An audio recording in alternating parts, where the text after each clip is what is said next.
ሁላችሁም ትመጣላችሁ ትነኛና ሀብታም ታዋቂ ትሆናላችሁ ነቀምት እዚህ ትዋኛላችሁ እንደ ድሮ ሶርጋ ሄዳችሁ ማግኘት እዚሁ እየዋኛችሁ ዳይቭ እየገባችሁ በላይፍ ሴቨር ነው ተበላን አልተበላን ውሃውን ጠጣናል ከጠጡ ችግር አለው እንደ ዳኒ ችግር የለውም ጠጡ አለን እዚህ 40 ሺህ ሊትር ታከር ስላለ ችግር የለብንም መጣችሁ ትጠጣለ ማን ነው ትዋኛላችሁ እማችሁትን እናለማምዳለን ስፔሻሊ ቺኮች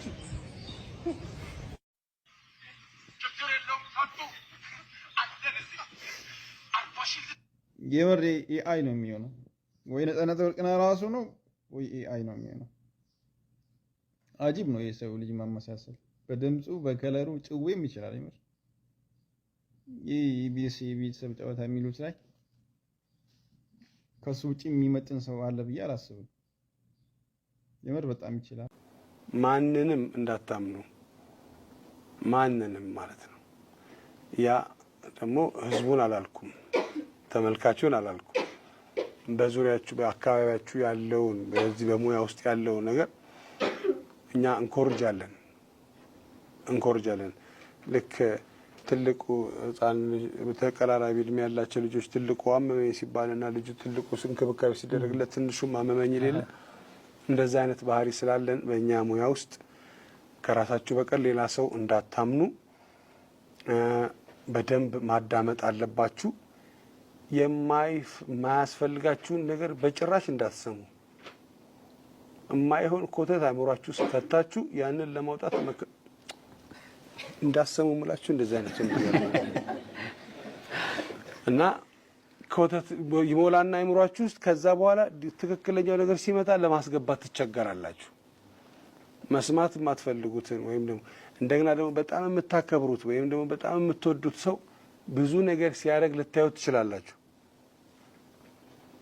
እና የይቅርታ ሰው መሆን አለባችሁ ለካ እኔም ማቀው እሱን ነው ይሄኛውን አይደለም ማለት አለባችሁ ታናሽ ወንድማችን ታናሽ ነው እንደ ታላቅ መካሪያችን እግረ መንገዱን ደግሞ ማናጀር ኤምጂ እና መሰግና ጉድ እኮ ነው ጋይስ ተመልከቱት ይሄን ቪዲዮ ተናልቆ ደውላችሁ ሰው እንደምዘርፉ እኮ አውቀን ደርሰንባችኋል እኮ ቅጭል ለስል ሰምቻለሁ ምን አለባቆም ምን አላቆም ቢሆን ኑሮ ምን አለባይ 10 ቁጥር መርቻ ጠፋ በሚል ተልካሻ ምክንያት ገባ ያንኛ ለተቀበላችሁ የነጻነትን ጉዳይ እናስቀጥለዋለን እኛ አለን እኮ እኛ ያለን የሱ ጉዳይ እንዴት ይቆማል እንኳን በሰላም መጣችሁ እያንዳንዳችሁ በዚህ በኩል የሮባ ቤተሰቦች ይታዩናል በዛ በኩል የቴሪ ቤተሰቦች ይታዩናል የቴሪ ቤተሰቦች የሮባ ቤተሰቦች አንዳንድ ሰው ወክላችሁ እንዴት ትመጣላችሁ የመጀመሪያውን ይሄ ቪዲዮ ሲያይ እንደኔ የደነገጠ ሰው አለ ታዲያ በዚህ ሰዓት ነፃነት ወርቅነህ ተተኪውን ወይንም ደግሞ ራሱኑ ያገኘ ነው ይመስላል ይህ ሰው አንዱ ዓለም ይባላል የነቀምት ተወላጅ ሲሆን አነጋገሩ አክቲንጉ ፊዚካሉ እንዳለ ነገሩ ነፃነት ወርቅነህ ነው ይመስለው በጣም በሚገርም ሁኔታ ሰዎች ሊመሳሰሉ ይችላሉ በዚህ ልክ ግን እኔ አይቻላቅ ምናልባት እኛንም ነፂን ያስታውሰናል ለዚህ ግለሰብም ደግሞ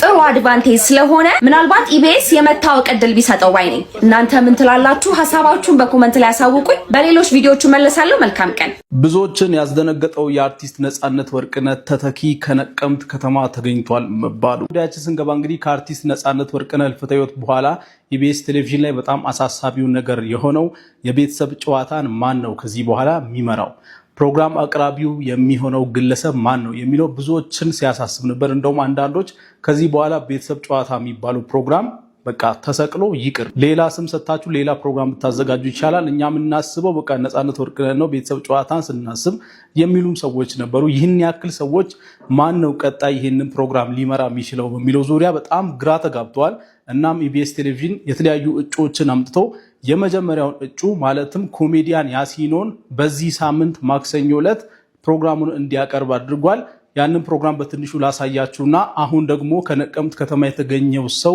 በጣም አነጋጋሪ ሆኗል ቁጭ ነፃነት ወርቅነህን ይመስላል የተባለ ነው እስቲ ለማንኛውም ኮሜዲያን ያሲኖ ማክሰኞ ዕለት እንዴት ነበር በትንሹ አይተን እንመለስ ሰላም ውድ ኢትዮጵያውያን ሰላም የኢቢኤስ ቤተሰቦች እናንተ እንደምታውቁት እኔም እንደማውቀው በአንጋፋው አርቲስት በነፃነት ነበር ይህ መድረክ የሚደምቀው የኢቢኤስ ቤተሰብ ጨዋታ ነፂ የሳቅ ጅረት አመለጠን ላፍታ I'm sorry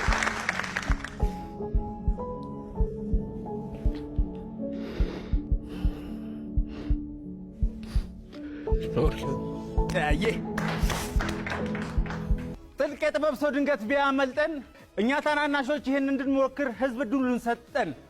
እኛም ተቀበልን የከበረ አደራ በቻልነው ልንሞክር በቻልነው ልንሰራ አግዙን አበርቱን አዎ እኛም እንደግ መንገዱ ከባድ ነው በነፃነት ሜዳ ራስን መፈለግ እንታወቅ ኮሜዲያን ያሲን ረዲ መጠሪያ ስሜ ነው የኢቢኤስ ቤተሰብ ጨዋታን በቀለሜ ለማቅረብ እየሞከርኩ ነው ዋት ለማቅረብ እየሞከርኩ እንዴ ነው ሉክ የመጣዋል የመጣ ነው ግን ኮሜዲያን ያሲኖን እንዴት አያችሁት? እናንተ ኮሜንት ላይ ሐሳባችሁን እያስቀመጣችሁ እናም እንግዲህ የቤተሰብ ጨዋታን በሚመለከት ሰሞኑን ደግሞ ከነቀምት ከተማ ተገኘ የተባለው ግለሰብ ጉዳይ አነጋጋሪ ሆኗል። በነገራችን ላይ ኮሜዲያን ያሲኖ ብቻ ሳይሆን ሌላም 2 እጩዎች አሁን ላይ ፕሮግራማቸውን እንዲያቀርቡ ይደረጋል። ከነሱ ከ3ቱ ነው የምንመርጠው ማለት ነው። ግን በዚህ መካከል አንድ ከነቀምት ከተማ ተገኘ የተባለው ግለሰብ ጉዳይ ሶሻል ሚዲያውን በአጠቃላይ ተቆጣጥሮታል። ይህ ሰው ነፃነት ወርቅነህን በጣም ይመስላል የሚሉ ሰዎች አሉ። ድምፁ፣ አነጋገሩ፣ አኳኋኑ ሙሉ በሙሉ የነፃነት ኮፒ ነው የሚሉ ሰዎች አሉ። እናም አንዳንዶች ይህንን ሰው የቤተሰብ ጨዋታን እንዲመራ እናድርግ እስከማለት ድረስ ደርሷል። ለመሆኑ ይህ ሰው ማን ነው? የት አካባቢ ነው ያለው? እስቲ አንዴ አይተነው እንመለስ። እኔ ብቻ ነኝ ግን ይሄ ልጅ አርቲስት ነፃነት ወርቅነህን ተክቶ የቤተሰብ ጨዋታን ቢመራ ብዬ ያሰብኩት። ልጁ እንግዲህ ከላይ እንደምታዩት ድምፁም አቀራረቡም ቁጭ አርቲስት ነፃነት ወርቅነህን ይመስላል። ሁላችሁም እስኪ ይሄን ቪዲዮ ተመልከቱትና ሐሳባችሁን ኮሜንት ላይ ጻፉልኝ። ሁላችሁም ትመጣላችሁ፣ ዝነኛና ሀብታም ታዋቂ ትሆናላችሁ፣ ትዋናላችሁ። እዚህ ነቀምት እዚህ ትዋኛላችሁ። እንደ ድሮ ሶርጋ ሄዳችሁ ማግኘት እዚሁ እየዋኛችሁ ዳይቭ እየገባችሁ በላይፍ ሴቨር ነው። ተበላን አልተበላን ውሃውን ጠጣናል። ከጠጡ ችግር አለው እንደ ዳኒ ችግር የለውም። ጠጡ አለን እዚህ 40 ሺህ ታቀር ስላለ ችግር የለብንም። መጣችሁ ትጠጣለ ማነው ትዋኛላችሁ። እማችሉትን እናለማምዳለን። ስፔሻሊ ቺኮች። ይህ ሰው እንግዲህ አንዱዓለም ይባላል። ያለውም ነቀምት ከተማ ነው። ነፃነት ወርቅነህን በማስመሰል የተለያዩ ማስታወቂያዎችን እየሰራ ነው እንግዲህ ሶሻል ሚዲያ ላይ የታወቀው ማለት ነው። ለማንኛውም ይህንን ግለሰብ ሰዎች ቤተሰብ ጨዋታን ለምን አይመራም እያሉ በጣም ፑሽ እያደረጉ ነው። ተፈጥሮ የሰጠውን እድል ኢቢኤስ ቴሌቪዥን መከልከል የለበትም እስከማለት ደርሰዋል ሰዎች። ተፈጥሮ የሰጠውን እድል ኢቢኤስ ሊነፍገው አይገባም። እስኪ ይህንን ቪዲዮ ተመልከቱ። ቅጭል ለስል ሰምቻለሁ። ምን አለ ባቆም፣ ምን አለ አቆም ቢሆን ኑሮ፣ ምን አለ ባይ 10 ቁጥር መርቻ ጠፋ በሚል ተልካሻ ምክንያት ገባ ያምራል። ዳቹም ተመጣጣኝ ዝነኛና ታዋቂ ተረክከለ ማለት እዚህ ፖቁ ኢቢኤስ ለመናገር የመጀመሪያ ሳየው ነፃነት ዳግሞ ወደ ምድር የመጣ እስኪመስለኝ ድረስ ነው የደነገጥኩት። የቤተሰብ ጨዋታ ኮከብ የሆነው ነፃነት ወርቅነህ የሚተካ ተፈጥሮ አዘጋጅቶ ሰጥቶናል። ተፈጥሮ የሰጠንን እድል ኢቢኤስ ሊከለክለን ይችላል ብዬ አላስብም። ምናልባት አሁን ላይ የሚወዳደሩት የውድድር ሂደት ላይ በመሆናቸው ሊያስቸግር እንደሚችል እገነዘባለሁ።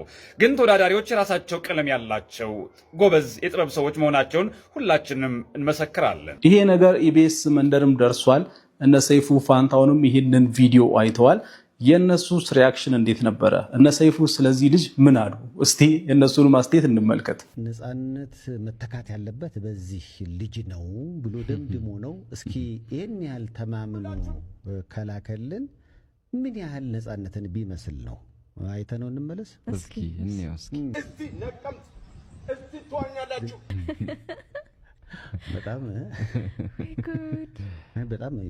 ይሄ አሁን ገጽታውን ሳናየው መልኩን ሳናየው ዝም ብለን ድምፁን እየሰማን ቢሆን ከዚህ በፊት ነፂ ብሎ በሊፕሲንክ እየሰራው ነበር የሚመስለው እና በጣም ነው የሚመስለው።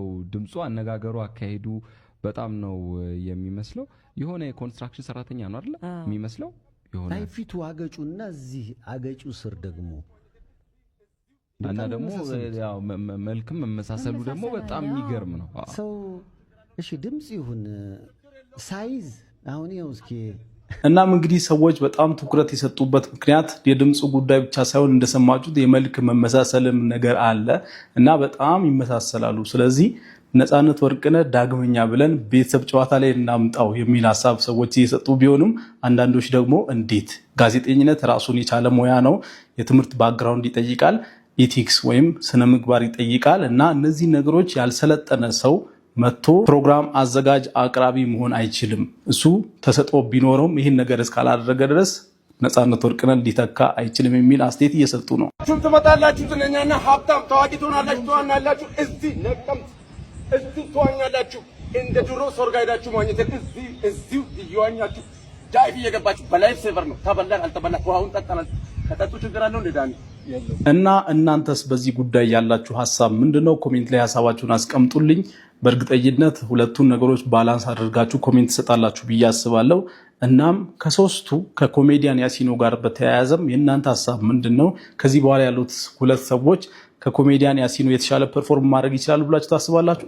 ሁላችሁም የራሳችሁን ሀሳብ ኮሜንት ላይ በሪስፔክት ኮሜንታችሁን እየጻፋችሁ